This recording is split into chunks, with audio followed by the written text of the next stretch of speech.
السلام علیکم.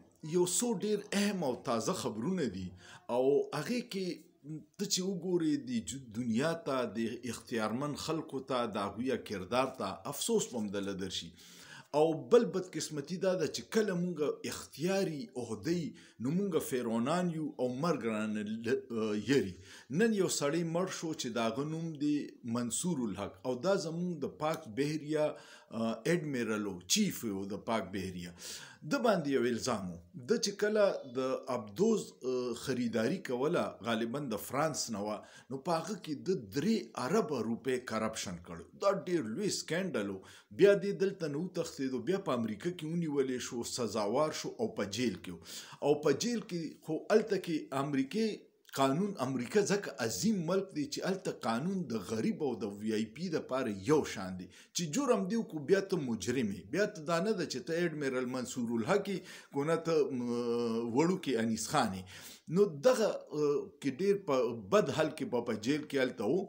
د مشرف دور چې راغی نو ډیکټیټر هغه وی راشه دا خو زمونږ خپل خلک دی بچ کول غواړي. نو د امریکې نه د یو معاهدې په تحت راوستو چې دی به دا نوره سزا په پاکستان په جیل کې تیره کړي.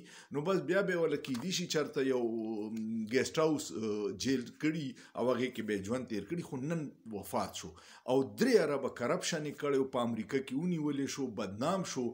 بیا هم دا خلک د عبرت نالي چې څه روان دي. دویم یو خبر د نادرا یو ډایرکټر جنرال و، په هغه باندې دا شک و چې د دا کاغذونه جعلي دي.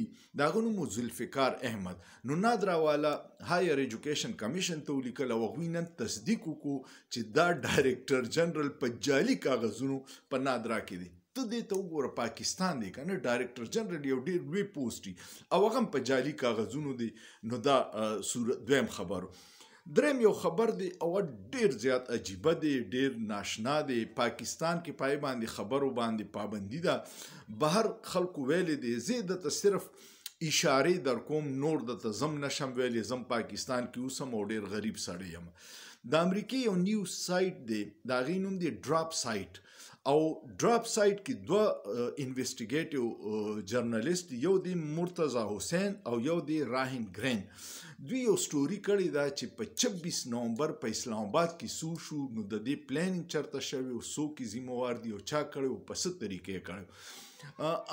دا هغه اخبار دی او دا هغه مرتضی حسین صحافي دی چا چې د دې نه مخکې د سایفر په دې اخبار کې پرنټ کړی و. امریکا انکاري وه چې سایفر نشته، زموږ ریاست انکاري و، زموږ حکومت انکاري و او دوی هغه سایفر را پیدا کو او هغه یې پرنټ کو. نو دا هغه اخبار دی، ډېر کریډیبل جرنالیست دی.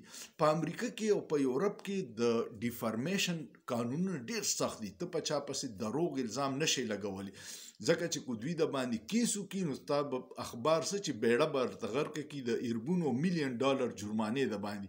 نو هر سړی چې یو تحقیقاتي ریپورټ کوي هغه څه چې مکمل ثبوتونه راشي بیا هغه کوي.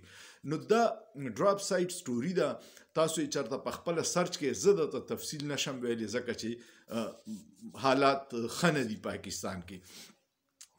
د بل یو خبر دا دی چې اف آی ای د پیکا قانون لاندې د 24 نومبر چې کوم د عمران خان د پرامن احتجاج کال د اسلام آباد ورکړی او بیا چې څه حالات شو نو د هغې ظلم خلاف چې چا خبره کړې یا ویلاګ یې کړی دی یا د هغې شهادتونو د زخمیانو څه سټوریانې کړي، په هغې صحافیانو او ویلاګر باندې اوس د پیکا قانون لاندې اف آی آر یې دره شوې.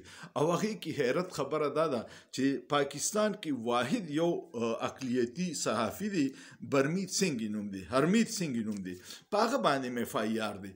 نو لکه پاکستان کې ګلوکار ملکو باندې اف آی آر، شاعر افکار الوی باندې اف آی آر، احمد فرهاد باندې اف آی آر، څوک چې اواز کوي، څوک چې ظلم خلاف خبره کوي په هغه باندې اف آی آر دي.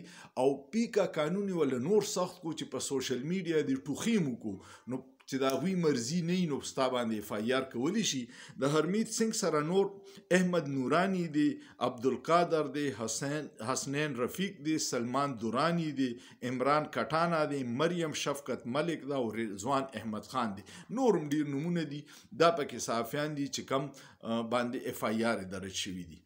بل یو خبر دا دی چې زمونږ عوام چې دی هغې نه ګډې بیزې جوړ شوي دي خپل حق دپاره هم نه پاسي او لکه د ډاکوانو پې هر سړی ته لوټ مار کوي جیب ولوي او خاموشه دي خبر دا دی چې دوه د حکومت د آمدن ذرایع دي یو بجلی دی او یو ګیس دی یو پټرولیم دی په پټرول موږ چپیو ځکه چې انټرنیشنل مارکیټ کې نن سبا ډېر ارزان دی پټرول او بیا په پاکستان کې ډېر ګران خرڅېږي کو د انټرنیشنل مارکیټ او پاکستان ټیکسونه پې جایز واچي بیا هم د 140 150 لیټر ګران نه دی پکار دلته په 250 خرڅېږي خو د بجلی ډیټا چې کم ریسرچ جاری شوی دی هغې کې وایي چې د جولای 2023 نه د اګست 2024 په منځ کې 14 پیرې د بجلی قیمتونه سیوا شوي دي او د عوام د جیب نه 455 ارب روپۍ اضافي وتي دي 14 پیرې بجلی قیمتونه په یو کال کې سیوا شوي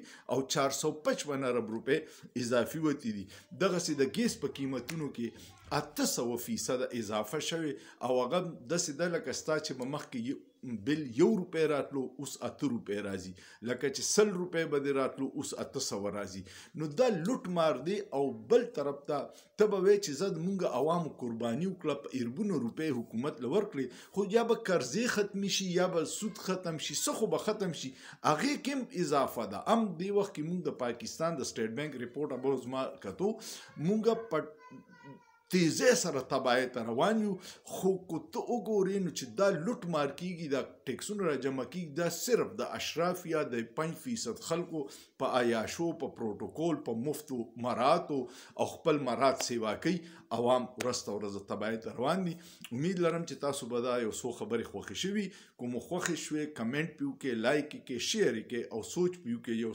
په سوچ کې څه ګناه نشته